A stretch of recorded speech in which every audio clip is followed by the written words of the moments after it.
രോഗശാന്തി കിട്ടുന്നതാണ് അത്ഭുതം എന്ന് പറയുമ്പോൾ ഞാൻ പറയും ചിലപ്പോൾ രോഗശാന്തി കിട്ടാത്തതാണ് അത്ഭുതം.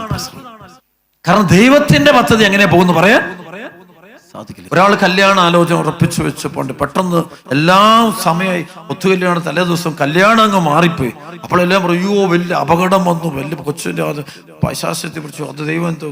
ചിലപ്പോൾ അത് അത്ഭുതമായിരിക്കും. അത് ആ ബന്ധമല്ല കുഞ്ഞിന്റെ ബന്ധം, ആ മകന്റെ ബന്ധം അതല്ല, അത് മാറിപ്പോക്കുന്നത്. അപ്പോൾ അനുഗ്രഹങ്ങൾ എന്ന് പറയുമ്പോൾ, അത്ഭുതം പറയുമ്പോൾ ഈ പോസിറ്റീവ് സുഖം കിട്ടുന്നത് മാത്രമല്ല, സകല അത്ഭുതമാണ്. അത് ദൈവത്തിന് വേറെ തന്നെ അത്ഭുതമാണ്. നമ്മുടെ ജീവിതത്തിൽ ദൈവസാന്നിധ്യമാണ് ഏറ്റവും വലിയ സാക്ഷ്യം. ഒരു വ്യക്തിക്ക് ദൈവത്തെ അനുഭവിക്കാൻ പറ്റുന്നത് എന്തും സാക്ഷ്യമാണ്.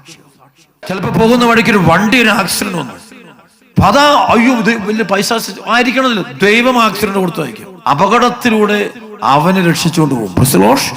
വേറൊരു വലിയൊരു അപകടത്തിൽ നിന്ന് രക്ഷപ്പെടുത്താൻ ദൈവം ചെറിയ ചെറിയ അപകടങ്ങൾ ജീവിതത്തിൽ ദൈവം അനുവദിക്കാറുണ്ട്. നമുക്കറിയാം പത്രോസ്ലീഹ ഈശോയുടെ പീഡാസഹനത്തിന്റെ രാത്രിയിൽ പത്രോസ്ലീഹ ഈശോട് പറയുന്നുണ്ട്, ആരൊക്കെ നിന്നെ തള്ളിപ്പറഞ്ഞാൽ ഞാൻ നിന്നെ തള്ളിപ്പറയില്ല. അപ്പൊ ഈശോ പറഞ്ഞു, ഈ രാത്രിയിൽ കോഴി കൂഴുന്നതിന് മുമ്പ് നീ എന്നെ 3 വട്ടം തള്ളിപ്പറയും. ഈശോ ഉടനെ അവൻ കരയുന്നുണ്ട്, അങ്ങനെ സംഭവമില്ല, ഒരിക്കലും ഇല്ല.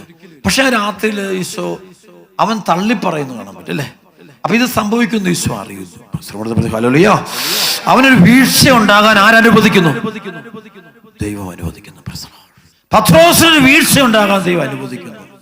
എന്തിനായിരിക്കുന്നു? കാരണം ഒരിക്കൽ പോലും അറിയാതെ പോലും അവൻ പറയരുത്, എന്റെ ശക്തി കൊണ്ടാണ് ഞാൻ എല്ലാം നേടിയതെന്ന്. ദൈവമാണ് എന്നെ വളർത്തുന്നതെന്ന് അവൻ തിരിച്ചറിയണം.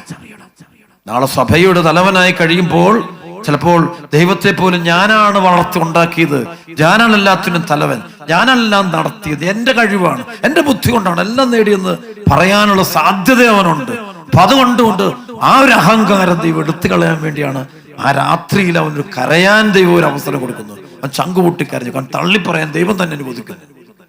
അതും ഒരു അത്ഭുതമാണ്. ചിലപ്പോ നമ്മുടെ ജീവിതത്തിനാണ് വലിയ അപകടങ്ങള്, ഞാൻ പറയാം എല്ലാം ദൈവം അനുവദിച്ചതാണ്. രോഗങ്ങളാകാം, ജോലി നഷ്ടമാകാം, സാമ്പത്തിക നഷ്ടമാകാം, ഒറ്റപ്പെടലാകാം, മാതാപിതാക്കൾ ഇട്ടിച്ചു പോയതാകാം, ഭാര്യ ഉപേക്ഷിച്ചതാകാം, ഭർത്താവ് ഉപേക്ഷിച്ചാകാം, മക്കൾ ഉപേക്ഷിച്ചു പോലും. ചിലപ്പോ ദൈവം ഈ പത്രോസിനെ ദൈവം ആ 3 വട്ടം തള്ളിപ്പറയാൻ വേണ്ടി, അവിടുന്ന് വീഴാൻ വേണ്ടി ദൈവം വിട്ടുകൊടുത്തത് അവനത് ഇല്ലാതാക്കാനല്ല, അവൻ സ്വന്തമാക്കാൻ വേണ്ടിയാ. ഏറ്റവും കൂടി ദൈവം കഷ്ടപ്പെടുന്ന ഒരു അഹങ്കാരികളെ സ്വന്തമാക്കാൻ വേണ്ടിയാ. അഹങ്കാരി സ്വന്തമാക്കണമെങ്കിൽ അവനെ ആരാക്കണം? എളിമപ്പെടുത്തണം.